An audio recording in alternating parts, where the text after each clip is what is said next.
भारत का एक ऐसा महापर्व जो कि न केवल आस्था और श्रद्धा का प्रतीक है, बल्कि यह हमें प्रकृति के साथ सामंजस्य बिठाने की भी सीख देता है। जी हाँ, हम बात कर रहे हैं छठ पूजा की। आइए जानते हैं इस पावन पर्व के बारे में और समझते हैं कि कैसे यह पर्व हमें जीवन के महत्वपूर्ण पाठ सिखाता है। छठ महापर्व हर साल 2 बार आता है, एक बार चैत्र मास और दूसरी बार कार्तिक मास में। यह पर्व 4 दिनों तक चलता है और इसमें सूर्य देवता और छठी माता की आराधना की जाती है। छठ पूजा की खास बात यह है कि इसमें शुद्धता और सात्विकता का विशेष महत्व है।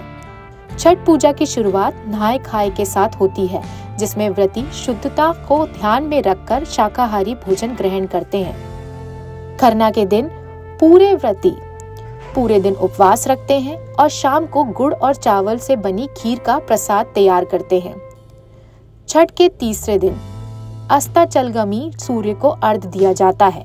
व्रती नदी किनारे खड़े होकर गाय के दूध और जल से अर्घ्य देती हैं। छठ के अंतिम दिन व्रती उदयमान सूर्य को अर्घ्य देती हैं और अपने व्रत का समापन करती हैं। आपको बता दें, छठ पर्व में प्रति 36 घंटे निर्जला उपवास रखती हैं महिलाएं, जो कि काफी कठिन होता है। इस पर शुद्धता का खास ध्यान रखना पड़ता है। वही कोई भी मनोकामना के लिए अगर भगवान सूर्य को अर्घ्य दिया जाता है तो उसकी मनोकामनाएं अवश्य पूर्ण होती है।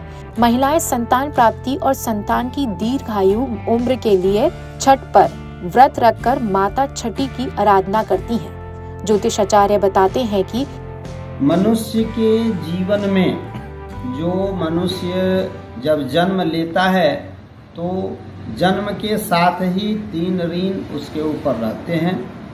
तो एक जो पितृ ऋण है, इससे मुक्ति पाने के लिए आपके घर में वंश होना अति आवश्यक है। और जब आप छठ व्रत करेंगे, यह सर्वविदित है कि सूर्य भगवान की आराधना करने से वंश की वृद्धि होती है। यदि आप संतान के इच्छुक हैं, आपके घर में संतान की कमी है, तो सूर्य आराधना प्रारंभ करें। सूर्य भगवान की कृपा से निश्चित आपको संतान होगी। तो आराधना क्या है? सूर्य भगवान जिस प्रकार की आपके घर में जो छठ के व्रती होते हैं, उस व्रती की तरह ही आपको नियम पालन करना है। नहाय खाए के साथ जैसे छठ व्रती व्रत प्रारंभ करते हैं, उसी प्रकार से आप भी व्रती के साथ रह करके छठ व्रत को नहाय खाए के साथ प्रारंभ करें, खरना करें। और जिस दिन पहला अर्घ होगा, सायंकालीन अर्घ होगा, उस दिन आप निराहार रह करके घर से व्रत के जहाँ जिस घर में व्रत होता है उस घर से आप दंड देते हुए यानी दंडवत करते हुए आप जिस घाट में आपका अर्घ पड़ता है उस घाट में आप जाएं।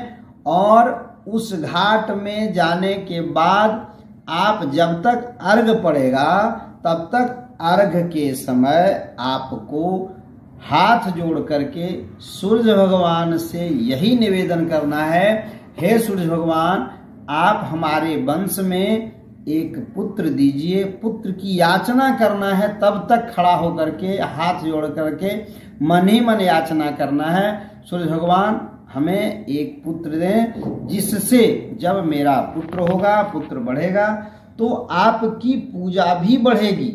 इस मन में धारणा करके आप मन्नत बना करके सूर्य भगवान से वही याचना करें।